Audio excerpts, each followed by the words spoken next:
আসসালামু আলাইকুম। এটিএন বাংলা সংবাদের সবাইকে স্বাগত জানাচ্ছি। তানিয়া ইসলাম রাত্রি। শুরুতেই বিআরবি কেবল সংবাদ শিরোনাম। কৃষি সমবায়ের মাধ্যমে দারিদ্র্য ঘুচিয়ে দেশের মানুষের জীবনমান উন্নয়নের আহ্বান প্রধানমন্ত্রীর। টুঙ্গিপাড়ায় দুস্থদের মাঝে সহায়তা বিতরণ।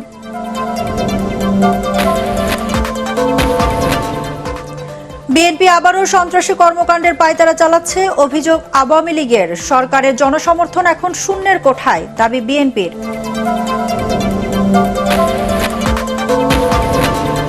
ডলারের দাম বৃদ্ধিতে জ্বালানি ও বিদ্যুৎ খাতে আরও চাপ বাড়বে, জানালেন বিদ্যুৎ প্রতিমন্ত্রী। প্রভাব পড়বে আমদানি ও পাওনা পরিশোধে।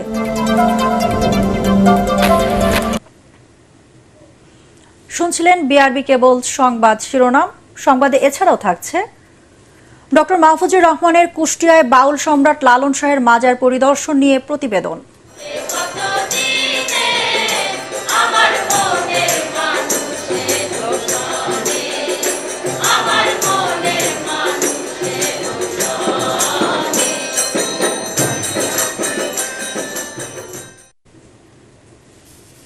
এবারে বিস্তারিত সংবাদ। সমবায়ের ধারণা সারা দেশে ছড়িয়ে দেওয়ার আহ্বান জানিয়েছেন প্রধানমন্ত্রী শেখ হাসিনা। এর মাধ্যমে দারিদ্র্য ঘুচিয়ে দেশের মানুষের জীবনমান উন্নয়ন করা হবে বলে জানান তিনি। টুঙ্গিপাড়ায় আমার বাড়ি আমার খামার প্রকল্পের সদস্যদের সঙ্গে মতবিনিময় ও দুস্থদের মাঝে সহায়তা বিতরণ অনুষ্ঠানে প্রধানমন্ত্রী এসব কথা বলেন। আনিসুর রহমান সোহাগের তোলা ছবিতে টুঙ্গিপাড়া থেকে আরো জানাচ্ছেন সৈয়দ রিয়াজ।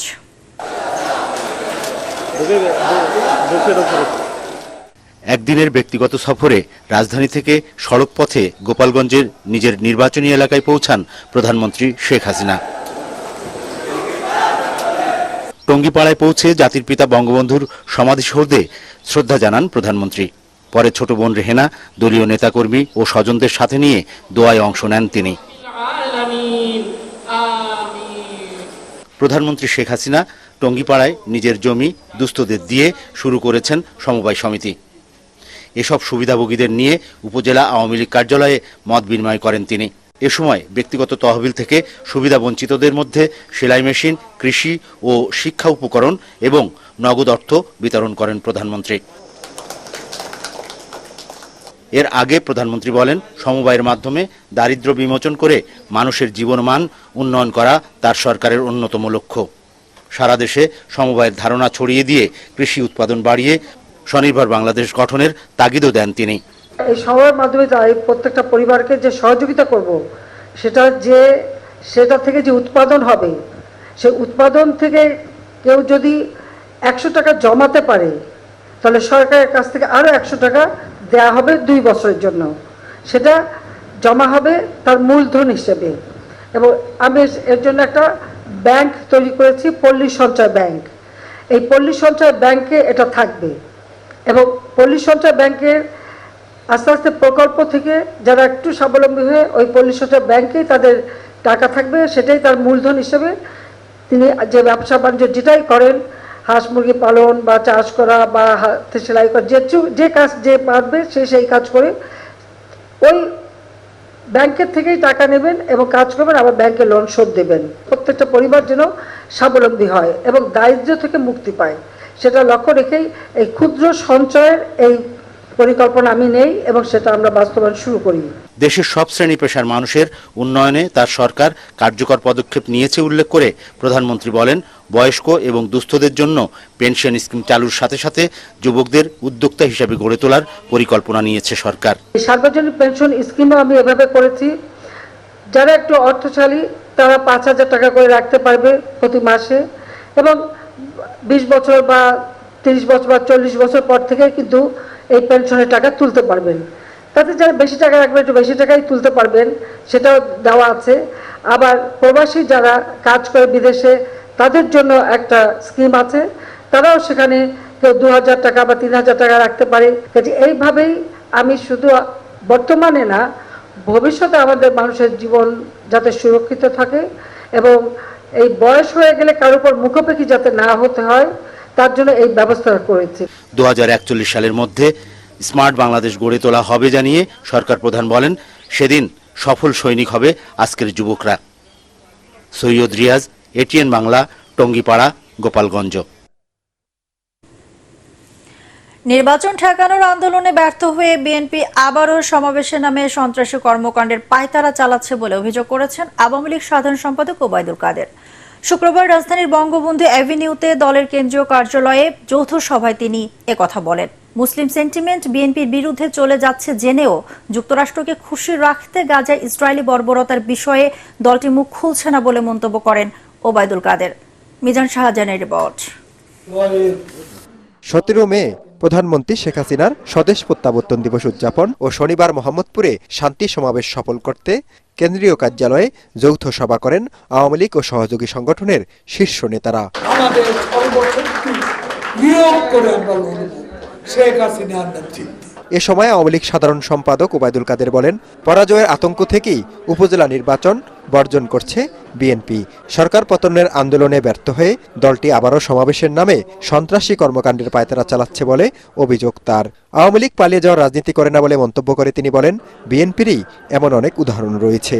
আমরা নাকি পালাবার পথ পাব, আর সেদিন দেখলাম মির্জা ফখরুল সাহেব সব একে একে সব নেতা কত যে দ্রুত, বোধহয় দোরসালাউদ্দিনের চেয়ে দ্রুত সেদিন মঞ্চ থেকে একে একে নেমে গলি গলি খুঁজে পাচ্ছিল না, পালাচ্ছিল। তো পলায় কারা আবারও প্রমাণ হয়ে গেছে। যুক্তরাষ্ট্র যখন নির্বাচন নিয়ে বাড়াবাড়ি করছিল তখন ভারত নিরপেক্ষ ভূমিকায় ছিল দাবি করে ওবায়দুল কাদের বলেন, বিদেশি শক্তি নয়, তাদের ক্ষমতার উৎস জনগণের ভোট। গাজায় ইসরায়েলি হামলার বিষয়ে বিএনপির নীরবতার সমালোচনা করেন তিনি।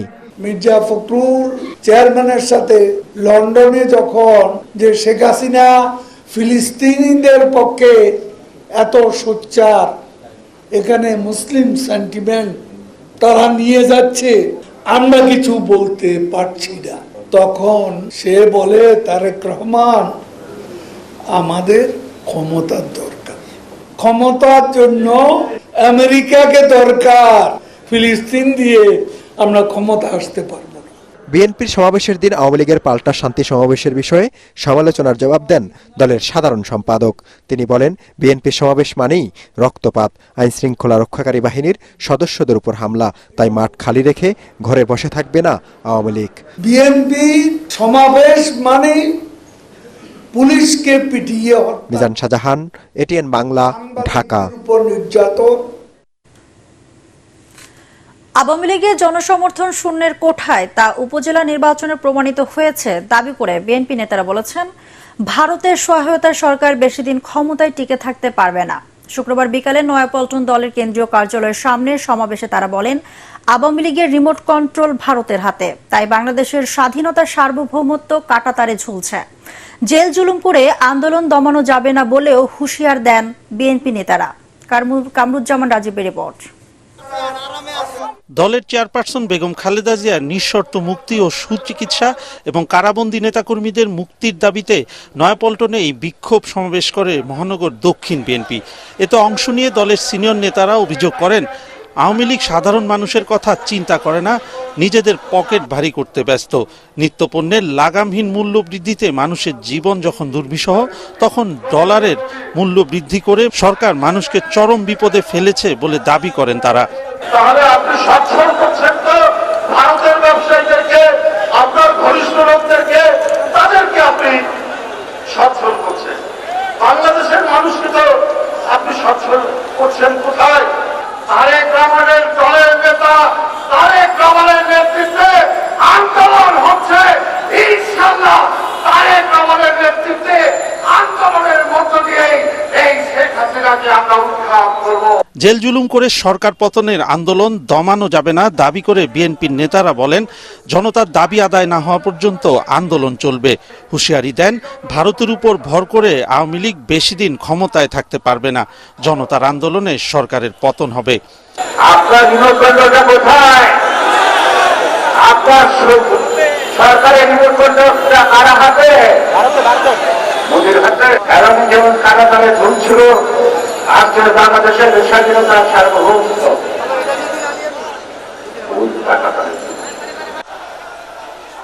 সমাবেশ শেষে নয়াপল্টন থেকে একটি বিক্ষোভ মিছিল বের করে বিএনপি ও অঙ্গ সংগঠনের নেতাকর্মীরা। মিছিলটি নাইট অ্যাঙ্গেল মোড় হয়ে ফকিরের পুল ঘুরে আবারও দলের প্রধান কার্যালয়ের সামনে এসে শেষ হয়।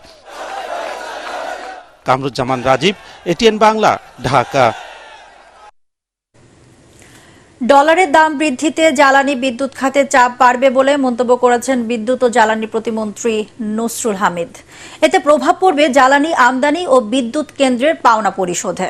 এছাড়া জ্বালানি আমদানির পর্যাপ্ত অর্থ পেলে গরমেও বিদ্যুৎ পরিস্থিতি স্বাভাবিক থাকবে বলে জানান প্রতিমন্ত্রী। ফজলে রাব্বি রিপোর্ট। বুধবার ডলারের দাম 110 টাকা থেকে বাড়িয়ে 1 লাফে 117 টাকা করেছে বাংলাদেশ ব্যাংক। আন্তর্জাতিক মুদ্রা তহবিল IMF এর শর্ত পূরণে ডলারের দামের এই বড় পরিবর্তনে রপ্তানি খাত সুবিধা পাবে বলে মনে করা হচ্ছে। তবে চাপ বাড়বে আমদানি খাতে। অর্থনীতির লাইফলাইন বিদ্যুৎ ও জ্বালানি খাত এখন অনেকটাই আমদানি নির্ভর। তাই ডলারের দাম বৃদ্ধির ফলে এ খাত বড় ধরনের চাপে পড়বে বলে মনে করেন বিদ্যুৎ ও জ্বালানি প্রতিমন্ত্রী। আমি মনে করি যে খুবই চাপ সৃষ্টি করবে। যারা এখন তেল কেনার জন্য আগে এলসি করে ফেলছে 110 টাকার হিসাবে, তাদেরটা গিয়ে আমাদের অ্যাডজাস্ট করতে হবে 117 টাকা। এখন তো নির্ধারিত হয়েছে ডলার, উপায় নাই, সেই জায়গাটা আমাদের ব্যবস্থা করতে হবে। খরচ আমাদের বেশি পড়বে। বিদ্যুৎ উৎপাদনকারী প্রতিষ্ঠানগুলোর বকেয়া জমেছে 33,000 কোটি টাকার বেশি, যার পুরোটাই ডলারে পরিশোধ করতে হবে। এছাড়া নিয়মিত অন্যান্য ব্যয় মেটাতেও নির্ভর করতে হয় ডলারের উপর। এসব বিষয় নিয়ে বাংলাদেশ ব্যাংকের সাথে যোগাযোগ করা হচ্ছে বলে জানান প্রতিমন্ত্রী। ইনভেস্টমেন্টে আমাদের একটা আইন আছে, তার সম্পূর্ণ পরিমাণ তার খরচের টাকা সে রিপ্যাট্রিয়েট করতে পারবে, ইভেন কি তার লাভের অংশ রিপ্যাট্রিয়েট করতে পারবে। এটা আমাদের ইনভেস্টমেন্টের লয় আমাদের বলা আছে। তো সেই সুযোগ তো আমাদের দিতে হচ্ছে তাদেরকে, নাহলে তো তারা ইনভেস্টমেন্ট করবে না কেউ বিদেশ থেকে। সো একটা মাত্র কারেন্সি যেটাকে আমরা ধরে পেমেন্ট যেহেতু দিব, সেই কারেন্সিকে ধরে তোমরা আমাকে বাংলায় পেমেন্ট করবে। তো সে কারণে আমরা ইন্ডেক্স ধরে, ডলারকে ইন্ডেক্স ধরে আমরা পেমেন্ট করি। আমাদের মেইন যুক্তি হলো বকেয়া পেমেন্ট করা, এটা হলো বড় বিষয়। ডলারের দাম 1 লাফে 6.36% বাড়ায় বিদ্যুৎ ও জ্বালানির দাম বেড়ে যাওয়ার শঙ্কা প্রকাশ করেছেন অর্থনীতিবিদ ও ব্যবসায়ীরা। টাকার অবমূল্যায়নে বাড়তি রাজস্বের সাথে জ্বালানি আমদানির বাড়তি ব্যয় সমন্বয় করা গেলে সাধারণ মানুষের উপর চাপ কম পড়তে পারে বলেও মনে করেন তারা। ফজলে রাব্বি, এটিএন বাংলা, ঢাকা। লালনের বাণী সারা বিশ্বে ছড়িয়ে দিতে লালন একাডেমির পাশে থাকার প্রতিশ্রুতি দিয়েছেন এটিএন বাংলা ও এটিএন নিউজের চেয়ারম্যান ডক্টর মাহফুজুর রহমান। শুক্রবার সন্ধ্যায় কুষ্টিয়া লালন মাজার পরিদর্শন শেষে তিনি একথা বলেন। আগামীতে লালন একাডেমির শিল্পীদের গান ও অনুষ্ঠান এটিএন বাংলা ও এটিএন নিউজে প্রচার করার আশ্বাস দেন ডক্টর মাহফুজুর রহমান। কুষ্টিয়া থেকে তুহিন আহমেদের রিপোর্ট, জানাচ্ছেন জাহিদুল আলম। শুক্রবার মেহেরপুর সফর শেষে কুষ্টিয়ায় যাত্রা বিরতি করেন এটিএন বাংলা ও এটিএন নিউজের চেয়ারম্যান ডক্টর মাহফুজুর রহমান। ঘুরে দেখেন আধ্যাত্মিক সাধক বাউল সম্রাট ফকির লালন শাহের মাজার। ছেউরিয়ায় লালন মাজারে বসে উপভোগ করেন লালন একাডেমির শিল্পীদের পরিবেশনা।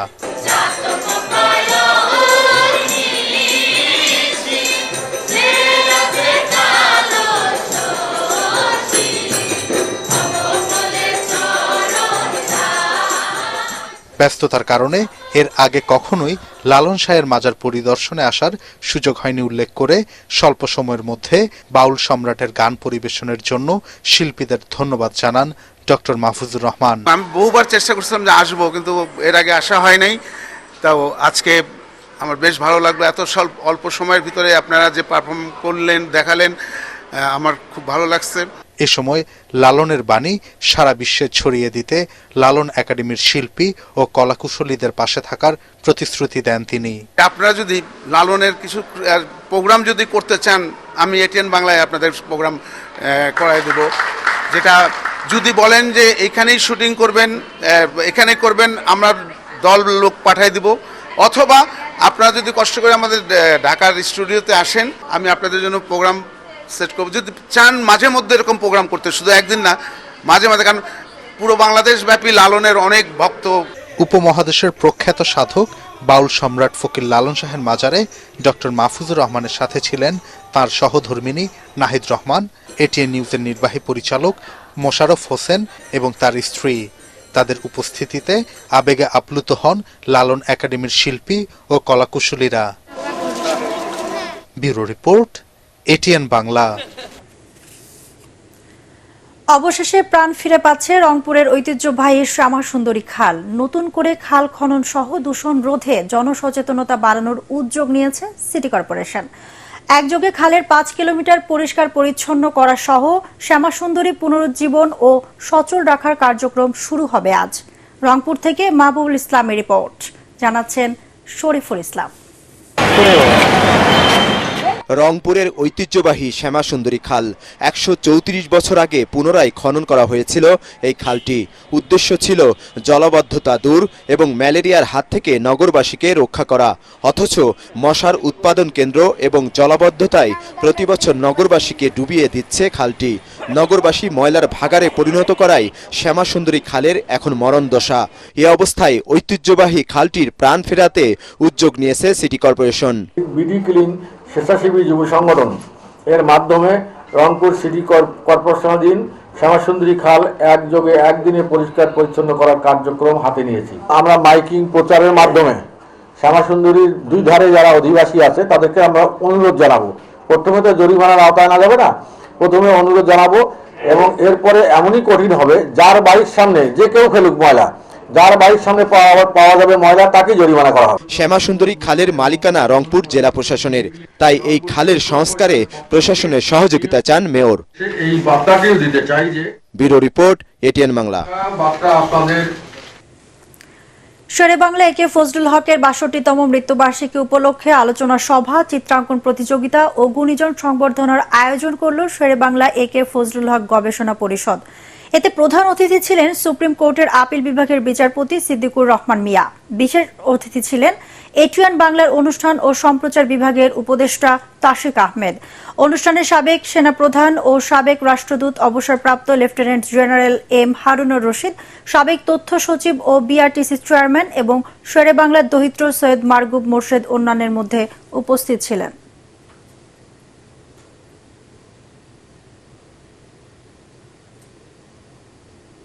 এবারে পার্টেক্স খেলার খবর।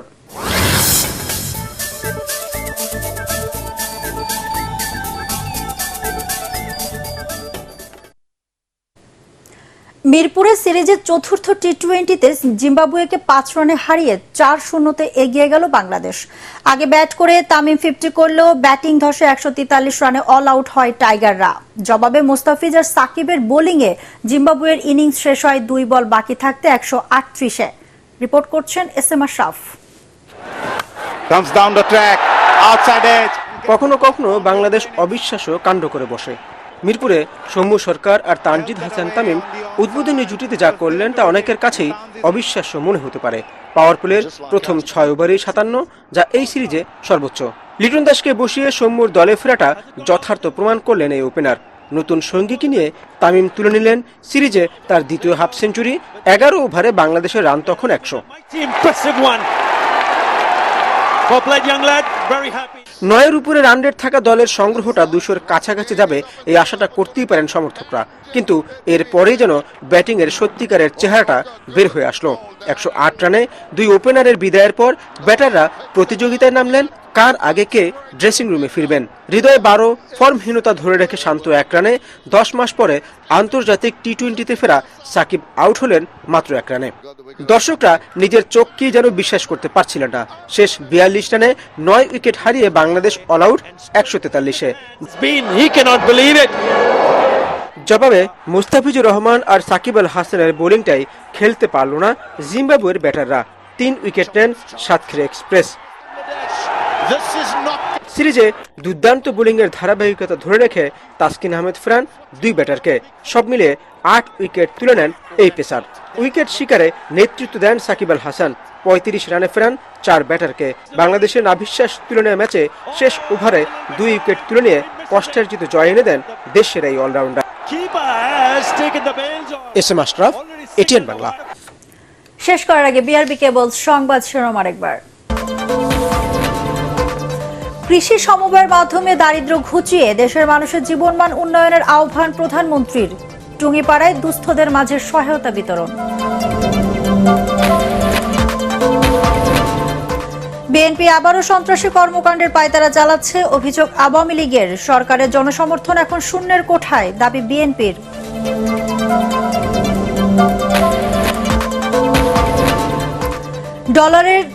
ডলারের দাম বৃদ্ধিতে জ্বালানি ও বিদ্যুৎ খাতে আরও চাপ বাড়বে জানালেন বিদ্যুৎ প্রতিমন্ত্রী। প্রভাব পড়বে আমদানি ও পাওনা পরিশোধে। দর্শক, পরবর্তী সংবাদ দেখার আমন্ত্রণ জানিয়ে এখনকার মতো শেষ করছি। এটিএন বাংলা সংবাদ ইউটিউবে দেখতে ব্রাউজ করুন youtube.com/ATN বাংলা নিউজ। ধন্যবাদ সবাইকে।